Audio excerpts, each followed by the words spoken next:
Olá, eu sou Ariadne Gattolini, editora-chefe aqui do Jornal de Jundiaí, e hoje eu vim trazer um tema que está efervescente aqui nas redes sociais, na imprensa, na televisão, que é o fenômeno dos bebês reborns. E para a gente discutir um pouco se é doença, se é um comportamento normal, eu trouxe aqui a psicanalista argentina, radicada aqui em Jundiaí há 25 anos, Maria Célia Gabarro. Seja bem-vinda. Obrigada, Ariane. Tudo bem? Célia, que história é essa dessas mulheres quererem brincar com bonecas? Bom, vamos lá. A psicanálise sempre vai trabalhar bastante com caso a caso. Então, a gente tem que ter um cuidado com uma generalização. Mas, quando algo se apresenta muito, quando insiste, a gente tem que dar uma olhada de que contexto social está propiciando isso.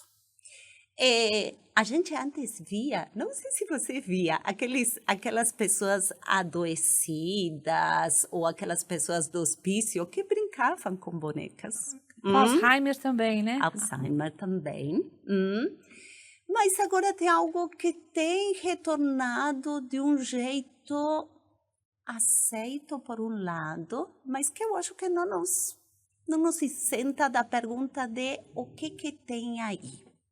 Eu não sei se falaria de patológico, mas a gente poderia pensar que é um sintoma. Um sintoma é a manifestação de alguma coisa. Então, algo que a gente pode pensar. O que significa isso? Tem mulheres que substituem ter um filho por ter um boneco, que dá menos trabalho, o custo é menor e tudo. E tem, às vezes, que se usa o bebê reborn com um jeito terapêutico, se diz, para ajudar no luto da morte. Morte fetal. Morte ou de bebê. Conheci um caso, falou uma moça que faz os bebês reborn, que alguém ligou para ela e falou se podia fazer um boneco com a carinha do bebê que morreu. Mas você também não acha que isso é patológico, não? Você acha que facilita o luto? É um pouco. Nesse caso, ela queria que colocasse o cabelinho que ela tinha guardado do bebê. Estranho, né? É estranho. Eu acho que, de certa maneira, é como uma tentativa de não elaborar o luto. o luto. Você sabe que quando meu filho nasceu, isso já faz 27 anos, logo depois uma moça eu acho que ele tinha uns 2, 3 aninhos, uma moça me ofereceu um reborn com a cara dele. Naquela época, hein? Olha como já tinha técnica. Eu falei, não, pelo amor de Deus, que eu não quero. Basta. Eu vou me assustar, entrar no quarto e ver um bebê que não existe mais. Claro. Porque essa criança cresceu. Sim. E tem uma outra coisa que eu fiquei pensando mesmo. Faz tempo que eu estou pensando nisso, tenho conversado com as psicanalistas amigas minhas. É muito triste um país que não dá condição para as mulheres maternar. Sim. Não é? Então tem muitas mulheres que não tiveram filho, não foi por opção pessoal, por falta de estrutura. Sim. Escola, creche. Políticas públicas. Políticas públicas de apoio a essa mãe. Sim. Você acha que pode ser que esse desejo de maternar, que foi, né? A gente tem uma palavra postpone em inglês que vai postergado. Sim. Que a gente vai postergando até não dar mais. E aí eu fico com um vazio. Sim. Pode ser que esse boneco tente preencher um vazio, mas que não vai preencher. Que é o mesmo lugar dos pets. Eu vi uns índices que tem, aqui no Brasil, acho que tem 40 milhões de crianças até 10 anos e 160 milhões de pets. De todos os tipos. Por quê? Porque é mais fácil. Você consegue deixar o pet sozinho em casa. Mais fácil, mais barato. Mais barato. Menos demanda. Menos demanda. Tem pets e pets, mas é menos demanda. Então, talvez pode ser que entre um pouco nesse lugar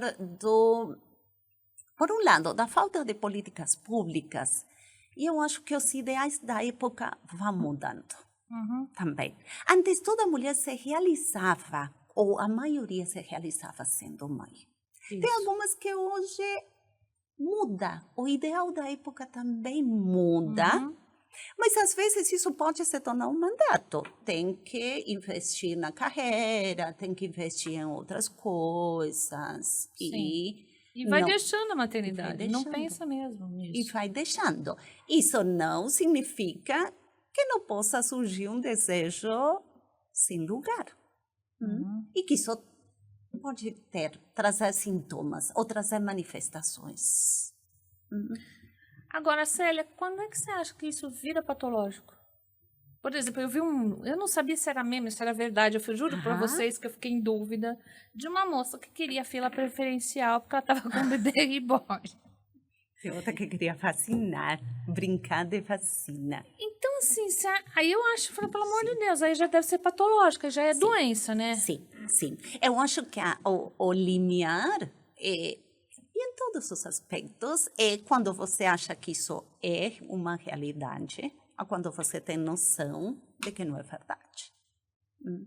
Agora, quando essa pessoa realmente acredita, ou o caso que aconteceu no Sul, que queria vacinar a boneca. Aí é doença já, né? Já é doença. Já é algo além para escutar. Agora, a gente termina normalizando cada coisa, que às vezes também normaliza isso. Não, mas não dá para olhar isso como normal. Não dá. Não. A família não, a família tem que falar, peraí, alguma coisa tá errada, né? Sim, sim. Eu tenho que... E eu não gosto muito da questão do certo ou do errado, mas sim de algo para escutar. É, pensar, né? Algo para pensar e escutar. Algo realmente para pensar e escutar. Não sei como será aqui no Brasil a questão dos bebês reborn. Quanto tem índice? Não É sei caro, eu acho que não é caro. acessível. Eu acho que não é acessível. Tá. Porque eu tenho visto crianças no shopping. Você não tem visto? Não. Com aquelas bonecas que dá até uma certa... Aflição. Para mim, me dá aflição. Sim, sim, sim. Mas eu tenho visto crianças, não adultos, por enquanto. Mas é um fenômeno que está aparecendo, sim, cada vez mais. E ele justifica em relação a isso, que é terapêutico. Mas eu acho que você está deixando de olhar para algo que precisa ser olhado. Não, e é tão maluco, porque a gente pensa que a pessoa podia adotar uma criança, né? Sim, mas dá trabalho. A fila da adoção tá cheia aí, gente, de criança até maiorzinha, que nem dá tanto trabalho, que já dá menos trabalho. Mas dá trabalho. A gente estava falando, criança grande dá trabalho. Dá trabalho. Então, outro dia soube de um caso de um menininho que foi devolvido 3 vezes. Então, dá trabalho. Um boneco não dá trabalho. Também é interessante pensar quanto que a gente está disposto a hoje, ou quanto as pessoas hoje estão dispostas a esse trabalho. A maternar. Eu acho que tem uma coisa muito mais lógica nas nossas filhas, por exemplo, que tem pessoas que dizem em voz alta, eu não nasci para ser mãe. Eu não quero ser mãe porque eu não vejo isso em mim. E isso é muito justo. Eu acho isso muito justo. Sim. Eu não quero. E também a gente vê, quantas vezes você viu nas suas clínicas pessoas que são mães e que não deveriam ter sido nunca. Sim, totalmente. A gente vê isso todo dia. Mãe que mata filho, mãe que abandona o filho, que esquece o filho no carro. Quer dizer, tem um monte de coisas que mostram que essa pessoa não tinha responsabilidade mesmo para ter filho. O desejo, porque... Né? Ou desejo, ou responsabilidade, ou maturidade para ter filho e tal. Então, assim, hoje eu sinto isso, que as meninas têm mais capacidade de falar, olha, eu não nasci para ser mãe, eu não quero ser mãe. Claro. Eu não sei, quando elas tiverem 50 anos, o que isso significará. Exatamente, porque aí voltamos à questão dos ideais. Se é algo legítimo de não quero, porque eu quero outra coisa para mim, perfeito. Agora, quando elas estão inseridas num outro mandato, que exige delas outras coisas, isso fica como um desejo não ouvido, inclusive por elas mesmas. Aí que talvez pode estourar em outro lado. Porque essa questão de eu não nasci para ser mãe, no mínimo, é para pensar. Porque ninguém nasce para nada, na verdade. Somos seres que entramos no que a gente chama de universo simbólico. Somos falados pelos outros, os outros nos dizem isto é legal, isto não é legal, você tem que fazer isto, menina faz isto, menino faz aquilo. Mesmo que agora muita coisa vai mudando, a gente está sujeito a esses ideais. E será que a gente está preso a outro ideal? As meninas hoje estão presas a um ideal de sucesso, por exemplo. Sim. De beleza, a gente sabe quando ficar grávida. Você já escutou? Eu escutei da minha filha de 2 meninas já isso, da idade delas, de falar assim, ai, eu não consigo observar, eu quero ter um filho, mas eu não consigo imaginar a gravidez. Como é que é um ser estranho nascendo na sua barriga? Olha, um ser estranho. Não é estranho, é seu filho. Eles falam isso. Como é que é? Um alien. A palavra usada foi um alien. E eu olhei assim, eu falei assim, escuta, é uma coisa deliciosa engravidar e é muito gostoso. Eu amamentei vocês 2 anos, foi muito legal para mim amamentar. Sim. Você não pode pensar que é um alien. Claro que está te sugando. Que está sugando. Olha só o que eu já ouvi. Mas aí, não sei como a gente poderia pensar isso, mas eu acho que tem a ver com os ideais. Não, eu acho que tem época. a coisa do egoísmo, tem a coisa estética, tem a pressão do mercado de trabalho, que eu acho que talvez seja a principal, e tem a falta de política pública, sim, porque quem não pode pagar uma creche é caríssimo, nós duas sabemos disso, é caríssimo, não tem com quem deixar o filho. Sim. A questão é que isso não está resolvido, que lá adiante, essa não maternidade, não maternidade, estoura no tal do bebê reborn. Sim. Que não vai servir. Não. Porque não conta como um filho para a população, não conta como alguém que vai trabalhar, que vai ter uma profissão. É uma pseudo-solução. Por quê? Porque que a população está envelhecendo. Sim. Está envelhecendo. O país não é jovem, é velho. É velho. E são um pouco jovens para manter muitos aposentados. Tem algo que aí vai precisar fazer políticas públicas. Mas tem países que fazem políticas públicas e não adianta. A Itália é um deles. A Itália ainda fala que, como a Itália é muito familiar, ainda os casais jovens têm filhos por insistência das avós. Mas, por exemplo, acho que na Irlanda tem outro país que fazem o dia da Conceição. Então, tem um dia, e se você tem um filho 9 meses depois desse dia, que é feriado, tudo para incentivar, você ganha uma grana enorme do governo, mesmo assim não resolve. Eu acho que o Japão também. Eu estava vendo outro dia também. Quer dizer, ninguém mais quer ser pai e mãe. Por quê? Acho que é a pergunta de milhões. Porque eu acho que tem um pouco essa questão das políticas públicas, mas também tem como vai mudando a sociedade no geral. Você sabe que eu estava ouvindo uma psicanalista indígena e ela diz que ter filho não é uma decisão individual, é coletiva. Exatamente. E hoje eu fico pensando, eu dou muito apoio para as minhas comadres, que eu tenho 2 afilhados, tá? Porque eu sei que é difícil. Então eu passo domingo mesmo, tá doente, eu pego, porque eu sei que é difícil. Sim. Mas hoje as mulheres não contam com essas redes de apoio, porque as avós ou estão trabalhando ou elas não querem saber. Não querem saber. Sim. Entendeu? Então, assim, enquanto a gente não voltar a pensar que filho é um projeto coletivo de tio, da comunidade, tem que ter tio, tem que ter vizinho. Quantas vezes eu fiquei na casa de vizinho quando eu era pequena? Sim. Aquele vizinho que olha, a comunidade cuidando daquela criança.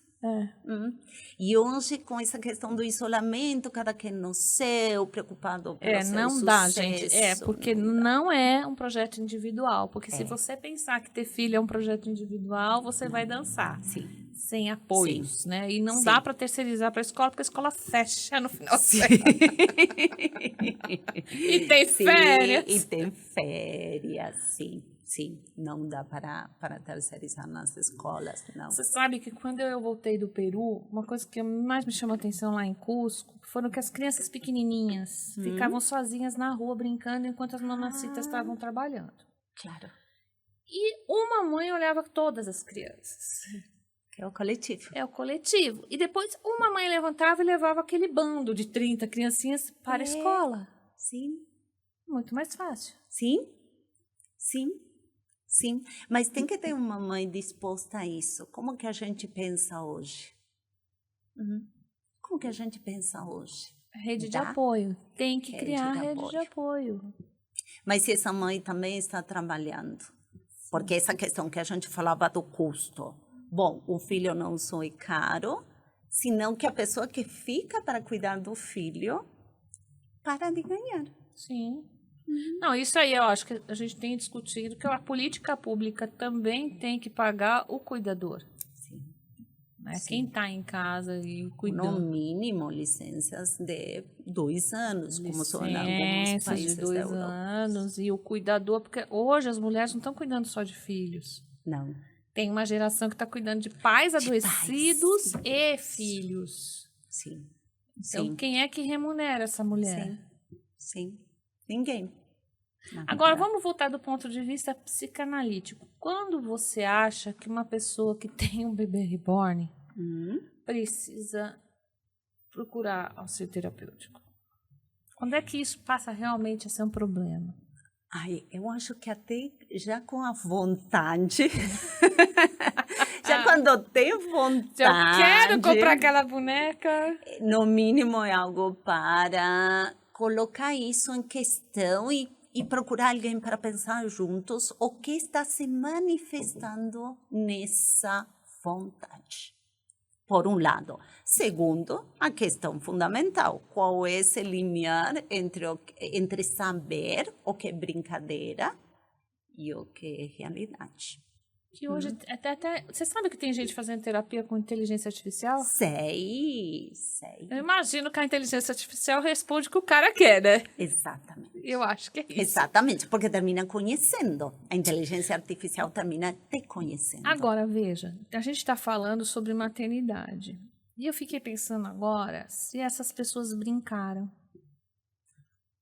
É uma excelente pergunta. Será que elas brincaram de boneca quando eram crianças? Não. E aí voltamos ao que eu falei no começo. A gente tem que pensar no caso a caso. Então, cada pessoa que tem um pouco essa vontade tem que pensar como essa vontade se insere na vida dela, na história de vida. Porque essas mulheres, veja, muitas delas já são do computador, do game. Sim. Será que tiveram tempo para brincar de boneca? Não sabemos. Não é? Ou voltamos a algo que a gente também estava falando, as crianças muito nas telas. Sim.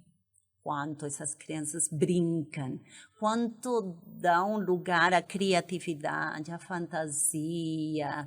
Será que isso que foi recalcado na infância aparece de adulto? Num momento que já não é lugar. Eu acho que teve uma época, acho que hoje deu uma segurada, mas a criança não podia ser infantilizada, né? Sim. A criança já era... Ser um pequeno adulto. Tinha que ser um pequeno adulto. Eu nunca vou me esquecer, as pessoas que não me conhecem não sabem que eu sou bocuda. E um dia eu fui comprar uma roupa para uma minha filha de 2 anos e a moça me deu uma micro saia e um topzinho. E eu falei para ela, escuta, a minha filha não é uma mulher, ela tem só 2 anos. Eu quero roupa de criança. Sim. A gente, hoje até eu acho que isso está um pouco mais preservado, mas naquela época você tinha que fazer uma barreira para tua filha ser criança. Sim. Mas essa barreira da criança cada vez fica mais curta. Por Porque conta com do os 12 celular. anos, as nossas nos 12 anos ainda eram crianças. Sim. Ainda brincavam na rua, não tinha telas. Isso. É, O quanto que a tela também encurta isso. importa isso. E olha só, a tela tem essa questão da satisfação imediata, Sim. de não ter trabalho, De um ideal que não existe. o ideal que não existe. Então, eu não sei se as duas coisas não são um pouco manifestação do que está acontecendo com a gente como sociedade. Mas que é algo para pensar. Eu sempre falo isso, colocar É que em hoje questão. a gente só ficou sabendo desses absurdos porque a rede social traz. Também não se varre mais. Talvez até acontecesse algumas coisas desse tipo antigamente, mas não se varre mais para baixo do tapete. A coisa Sim. fica muito exposta. Sim. E eu achei engraçado, hoje eu peguei 2 homens interessantes, são jornalistas, inteligentes, dramaturgos, como é que eles estavam reagindo A isso. a isso. Eles acham absurdo. Claro. Os homens não conseguem mesmo. Claro. Aí um deles falou assim, você tem certeza que isso aqui é verdade? Isso aqui é um meme, né? Essa que levou para vacinar. Eu falei, não, não é. Claro. Não é um meme. Então, os homens não estão nem entendendo Claro. o que está passando. O que está passando. Mas, e aí tem outro sintoma social, porque os homens não estão sabendo o que está acontecendo com as mulheres. Não sabem. E as mulheres talvez não sabem o que está acontecendo com os homens. Que talvez... Veja, nós estamos com 50% de lares chefiados por mulheres solas. Sim. Ou seja, elas estão criando filhos sozinhas. E essas crianças que nascem de mães que estão criando filhos sozinhas, aliás, é o maior número, todas as crianças que estão hoje em Jundiaí em medida socioeducativa porque cometeram crimes, elas não têm pai. 90% delas são de mães solos, né? Porque aí a mãe tem que sair para trabalhar, não tem com quem deixar o filho. Então, é uma sociedade adoecida também porque a paternidade não é exercitada. Sim. Não é? E aí essa criança que vê a mãe sola se danando lá sozinha, ela não quer ter filho. Mas voltamos a essa questão da comunidade, pelo menos o pai, a maioria, alguns, são uma rede de apoio. Tem hoje muitos pais muito mais comprometidos que antigamente na criação dos filhos. E que é um apoio. É raro, mas tem. É raro, mas tem. Mas eu conheço casos também que, bom, a esposa ganhava melhor, então quem ficou cuidando dos filhos Também conheço. foi o pai. E tá tudo certo. Sim. Pode ser pelo menos 2, não vamos exigir da comunidade toda, mas pelo menos 2 cuidando de um filho. Sim. No mínimo. Ao menos 2. No mínimo. Mas No nem mínimo. 2, nem é sempre nem 2 dá certo. Quando você tem 2 filhos, um tá doente, outro tá no hospital, você não tem que ter alguém para deixar. Exatamente. E você sabe que eu falei para minha filha, olha, eu tenho filho daqui 10 anos que a mamãe vai ficar à disposição. Sim. Porque eu acho legal isso eu também. acho super legal também. Porque assim, não é só apoio para minha filha, é o meu lado emocional, que também quero ter vínculo com o meu neto. Claro. Eu também falo a mesma coisa. Eu quero estar presente, eu não quero ser uma avó ausente, né? Sim. E eu tenho um monte de amigas que são avós. E elas falam para os filhos e filhas, não contem comigo. Olha. Eu estou na ginástica, eu estou no yoga, eu estou fazendo minhas coisas. Eu não vou deixar a minha vida para cuidar de neto. Claro. Um monte eu escuto. Olha isso, aliás, só. a maioria. Sim. Poucas têm essa fala que eu estou te falando aqui. Sim. E eu acho que é algo rico. É uma outra experiência. Você pode mal criar, não precisa educar. Se é mal criado, é o problema dos pais. Mas você vê um como o delicioso. vínculo afetivo não está se levando em conta mais. Exatamente. Tenha seu neto, você se dane sozinha e eu não vou cuidar. É problema seu. É problema seu. Não é problema nosso.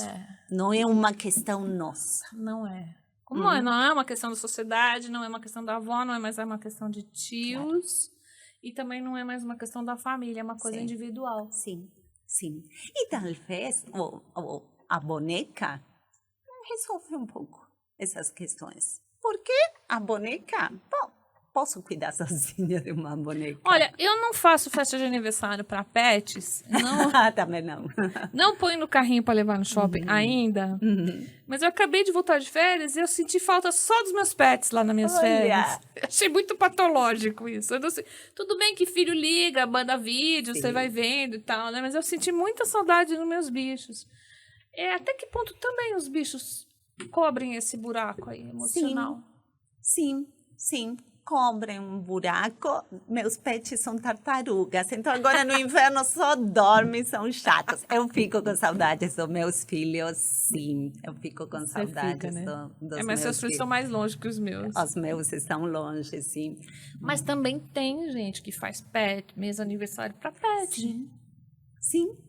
Lembrancinha, bolo. A gente já fez na brincadeira, em casa, aniversário para o Batman, por exemplo. Mas na brincadeira. Voltamos a essa questão. Quando a gente sabe que é brincadeira, porque pode ser um aniversário de brincadeira. Vamos fazer um aniversário do gato. Na brincadeira, na criatividade, isso que não faz bem. E acho que está faltando essa questão da criatividade, da brincadeira, inclusive nos adultos. Que, inclusive, com a responsabilidade de criar um filho ou um neto, pode ser uma brincadeira. Pode ser algo prazeroso. Mas é prazeroso, não é? Prazeroso, exatamente. Eu falo que, apesar de eu estou no jornalismo há 35 anos, eu adoro ser jornalista, mas a melhor coisa que eu fiz na minha vida é ser mãe. Nada me trouxe tanto conhecimento e tanto crescimento pessoal do que ser mãe. Sim. Não abriria a mão, abriria até mão da minha profissão, mas da minha maternidade não. E olha só, tem alguns estudos que falam os 75% dos casais jovens não querem ter filhos hoje. Mas o 97% dos que tiveram não se arrependem. Pois é. Tem que dar uma chance também. Tem que dar uma chance. Eu acho que é um trabalho trabalhoso, mas maravilhoso. E tem uma coisa da rede social que agora as mães põem a boca no trombone. Eu acho isso fantástico, né? Elas falam assim, é horrível amamentar, meu peito rachou, foi um saco, blá, blá. Só que eu percebi que tem mais mensagem negativa do que positiva. Sim. Como se ser mãe fosse um saco. Não é um saco. É legal. Mas acho que a gente passou de um extremo ao outro. Isso. Antes não se idealizava e não se falava das dificuldades. Agora só se fala das dificuldades. E a gente tem um misto. Dá trabalho? Dá trabalho. Tem dificuldades? Tem.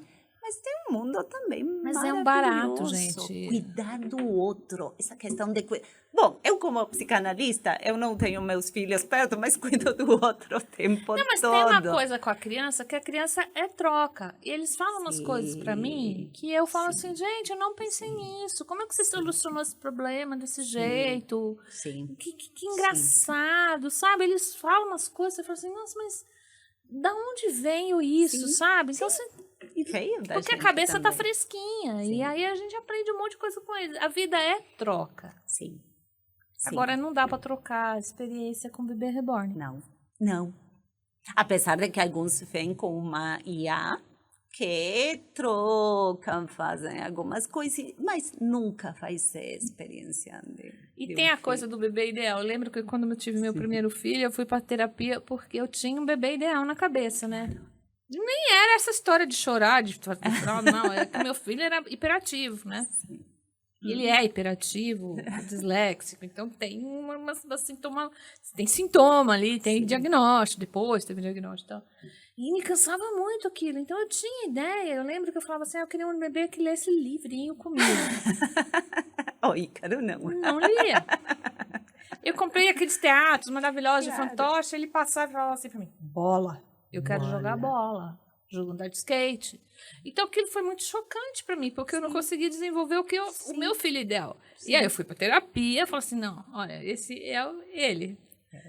E vamos cuidar dele? E curtir ele? Curti muito o skate, o tobogã, sei lá, o carrinho de rolimã. Também curti. Acabei curtindo, mas Não existe filho ideal. Não existe. Eu acho que nem existe o existe. reborn ideal. Também não, porque vai faltar alguma coisa. E vão faltar mais coisas, eu acho. Que no boneco falta mais coisas. Terminam faltando mais coisas. Bom, gente, eu espero que a gente tenha finalizado essa conversa, mas assim, colocando um pouco até um pouco mais de compaixão Sim. com o problema. Sim. Célia, quem quiser te achar onde? Que Instagram é o seu? Maria Célia Gavarrote. Nem vou lembrar. Põe Célia Gabarro, conhece lá? Sim, acho que sim. Acho que é Maria Célia Gavarrote no Instagram, psicanalista. Acho que tem Maria Célia Gavarrote, psicanalista, me acha no Instagram. Muito bem. Então, fiquem conosco e sigam-nos aqui nas redes sociais jj.com.br. Obrigada.